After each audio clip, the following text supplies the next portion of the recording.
And the next important thing that people overlook, and they don't do, and I've talked my head out on this for years, they do not watch, they do not keep their eyes open. And if you're going to map a lake, and you're going to interpret the lake, and you're going to present lures correctly, you better put it in the lure in the right place. Your interpretation of the lake is going to tell you where the structure situation exists. And so here's my policy. Before I go fishing, I will look at the lake. I'll drive around the lake, my reservoir. I'll go in every little road and look. And Jerry goes with me. She says, when are we ever going to go fishing? And then we got plenty of time. Time I get through the first day, I have eliminated maybe half of the lake.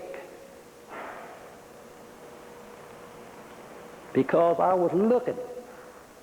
I was looking at what was there. In this case, I see a side feeder stream cut. I see a bar out there, and there's probably a bar over here on the other side.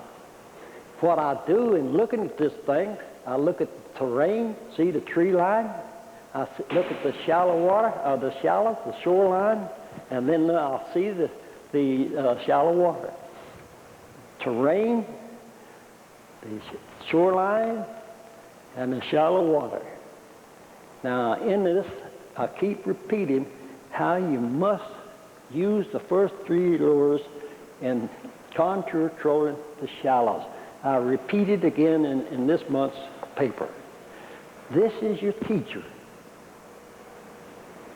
This is where you're going to see what is there. This is where you're going to interpret your lake. And be sure that you read that very carefully. My little book says in this paper that's out right now. So I'm going to look. Let me make a profound statement right here. If you are a person who keeps your head buried in a depth sounder, you'd be a Santa Claus with a long beard before you could, if that lake was full, before you'd find where the fish are. It'd be pure luck. You cannot keep, it's right here is where you make your interpretation. But the people are brainwashed on the use of a depth sounder. Use it for depth, that's what it's for. And then when you start to work in mapping, interpretation, trying to presentation of lure, cut that son of a gun off. Now that's going to bother some of you, but it's an aid. It's a great aid in the study of depth. That's what it's built for. But the people have brainwashed the American people right now that they don't even put the lure in the water until you find the fish on a depth sounder. I don't know what to do because it certainly the fish is not your guide. Structure is your guide, and you must keep this in mind. So in this case, I see something there that I will come back and check. It looked pretty good to me. I can see this. I go around, I saw this, but just driving up the lake and start looking. In this case, I see a little bay here, and I see a nice bar in there. I don't know how deep that thing goes, but that bar sticking out there, I'm going to check that rascal out. I mark that back in my mind, and if I'm in this area, I'm going to check that thing. Then I look across the bank. Over there, I don't have a marker, but just to the right of those two markers, there's a bay. It looks like there's a lot of sand there. Now, right, there's a little bay. So in the past, a lot of water has come out there, and that means that it's cut a channel probably out through here before they dam this thing up. So I'm going to check that thing out. That looks like fishing water over there. Then I look at those two markers. But before I get there, I say to myself, they're either of two things. They're marking a hazard, or marking a hump, or some kind of a structure situation. Then my second interpretation of that is this. It could be a fish attractor. So I don't really go over there and look, because I know it's going to be right on a great big flat. That's bad business, isn't it? In other words, you look at them. A lot of times, most of the fish attractors that I see are on a flat somewhere. Those that are on the break line, they do not use a marker, which is fishable. They throw a Christmas tree in there so you can fish it, and you lose your lures on it.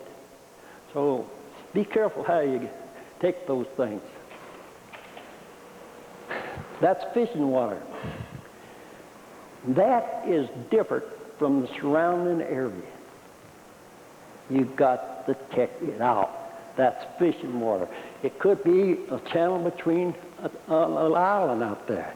It could be a long bar that breaks off into the water. And out there's the deep water. That has to be checked. Most likely it's a channel between two channels.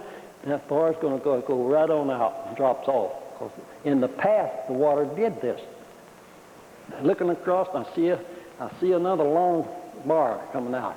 But if you look close, right there's the bar, and it looks like it's some kind of a pretty sized feeder stream, so I'd check that bar. But I look across here and check, see if you see that little cove right there. Looked like a feeder cut coming. Come back this way. Come back on a little bit farther. Right there, right there. Now, if you look up on the terrain, that thing will show. Now, it may be a good cold weather structure, but when I see that, and I see that drain there, I go over and check it the whole year. And most likely in the colder part of the season, that will really produce. So your guidelines, you've read them about the steep banks, more on steeper stuff. We'll talk about steeper banks in just after a while. This is a reef. Something happened. This occurred a long time ago. The key to this thing is that red dirt. And if you look across, you see solid rock. But over to the right there, I see a little red dirt. Something happened now. Something happened here. And it could have been an earthquake. I don't know what happened. But something happened there. That is different from the surrounding area. That is known as a reef. And we'll talk about a reef a little bit. This is what I call a slide. It looks like it's a double slide. It looks like it's a pretty good one over on the left. But then when I look over to the right, and there's a cove. There's a feeder cut right there. Now that means that with that heavy slide there, it's going to get a bar there. I got to go check that thing. And it may go all the way to the deep water. So that slide is very visible. That slide will not be shown on a depth sounder. I've already tied that thing down. How long did it take me? Just a couple of glances as I went around this thing. This one, when I first fished this thing, the water was just about up to those rocks over there to the left. I did not see that reef-like thing. It was way up next to those trees, just about to the top. Go over to the right a little bit. No, right there. It was just in there in the top of those rocks, about right there. Stop right there. That's about where the water level was when I first saw this thing. Now what I saw was this bay. See that cove? Now water came down through there. Whether now or 100 years ago, I don't care, 1,000 years ago. And it cut some channels and break lines, and that water went all the way to the bottom of this area gorge here. It didn't stop. This slide gave me the key. I had the bay, but this slide right here, yeah, there's the slide. You could see it way up on top of the hill. So I said, that is a fishing spot. It's got to be one here. And when I checked it out with lures, I found this. It was exactly like this. It took me 2 years to get this shot, but I knew it was there because I got the fish off of it. By my observation, I did not use a depth sounder. I just went there, did my contour trolling, bing, bing, bing, there was a reef sticking out in there, and it was full of fish.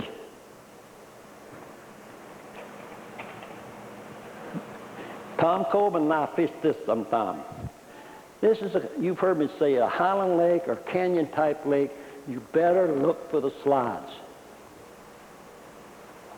In this case, there was a bunch of slides with Tom Coleman when I fished this. It's right out close to Phoenix. And it's over on the left, you go up there and you see it on the left. There's quite a few slides there. But then I said, no, I want to find one, the best one that I can find here. Give me plenty of control. So I went on up this thing to the right, and I got to thinking, somewhere in this thing, when it's many miles long, one of those mountaintops fell off. And if it fell off, it made a dam in the river. And after eons of time, thousands of years, it cut a new channel around that slide, that mountain that fell in. So that inside bar should be great. I found it 3 miles up the lake, and there it was, just us in the past. It was the only flat place that went on out and went on down to deep water, and as far as I fished this reservoir. Perfect. It was the only place on that lake, and I went up quite a few miles, where they put a picnic table and a john. As soon as I saw that, I said, here's the spot. In the S curve of that thing was where they cut a new channel around an S curve. There was my structure situation I was looking for.